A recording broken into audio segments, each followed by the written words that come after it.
नीट paper फुटीचं Nashik connection उघड झालंय। देशात सर्वात पहिला पेपर नाशिकमध्ये फुटला। या प्रकरणी नाशिकमधील 30 वर्षीय तरुणाला पोलिसांनी ताब्यात घेतलं। राजस्थान सीबीआयकडून मिळालेल्या माहितीनंतर नाशिक गुन्हे शाखेने कारवाई केली आहे। त्या तरुणाने 10 लाखांना प्रश्नपत्रिका घेऊन ती 15 लाखांना विकल्याची माहिती समोर आली आहे। हा संशयित आरोपी शुभम खैरनार बीएमएस झालेला आहे, अशी त्याच्या वडिलांनी एबीपी माझाला प्रतिक्रिया दिली।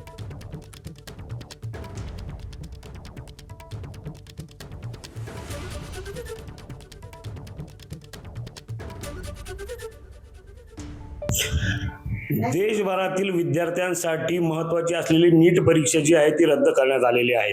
त्यामागचं कारण जे आहे ते नीटचा पेपर लीक झाल्याचं आणि या पेपर लीक प्रकरणामध्ये नाशिकच्या नांदगावमधील शुभम मधुकर खैरनार हे एक नाव अग्रक्रमाने पुढे येते।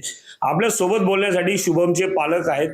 तर काय सांगाल, असं कळतंय की आपल्या मुलाने जो पेपर जो होता नीटचा तो लीक केल्यामुळे हे पेपर भरती रद्द झाली। त्याचा काही हात नसावा, कारण त्याला दर महिन्याला आपण इथनंच पैसे पाठवायचो आणि तसं दर महिन्याला तो दररोज त्याचा फोन व्हायचाच। आज प्रॅक्टिसला आहे, हॉस्पिटलला आहे आणि तो नाशिकमध्येच असल्या कारणाने बाहेरचा त्याचा काही संबंध नव्हता आणि ह्या प्रकरणात त्याचा काही संबंध असू शकत नाही। शुभम सध्या काय करतोय, मागील किती दिवसापासून आपण ते संपर्क?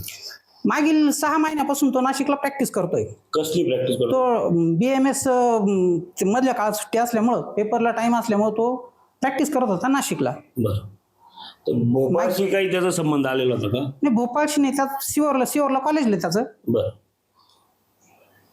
सिहोरला कॉलेजला असल्यामुळे तो आता मधल्या काळामध्ये प्रॅक्टिससाठी नाशिकला आला होता। नीट पेपर संदर्भातली काही त्याच्याशी बोलणं झालेले होते किंवा पेपरच्या संदर्भातले काही प्रकरण माहिती होतं? नाही, त्याच्याबद्दल आपल्याला काहीच माहिती नाही, कारण तो प्रॅक्टिस करत होता ना इथं नाशिकला।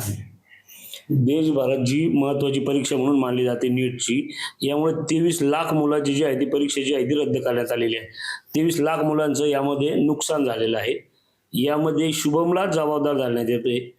काय तुम्हाला प्रतिक्रिया, काय तुम्हाला काय नाही, तो असं काही करू शकत नाही, कारण तो ज्यावेळेस आपण त्याला संपर्क करायचो तो नाशिकला प्रॅक्टिसला असायचा, हॉस्पिटलला, किंवा मग सायंकाळी घरी असायचा। त्याच्यामुळे त्याचा ह्या प्रकरणाशी काही संबंध असू शकत नाही। गेली 6 महिने तो नाशिक येथे BAMS ची प्रॅक्टिस करतोय, त्याचा या प्रकरणाशी संबंध असणार नाही असे त्याचे पालक मधुकर खैरनार यांनी आपल्याशी बोलताना प्रतिक्रिया दिलेली आहे। संदीप जेजूरकर, एबीपी माझा, नांदगाव, नाशिक। एबीपी माझा, उघडा डोळे बघा नीट।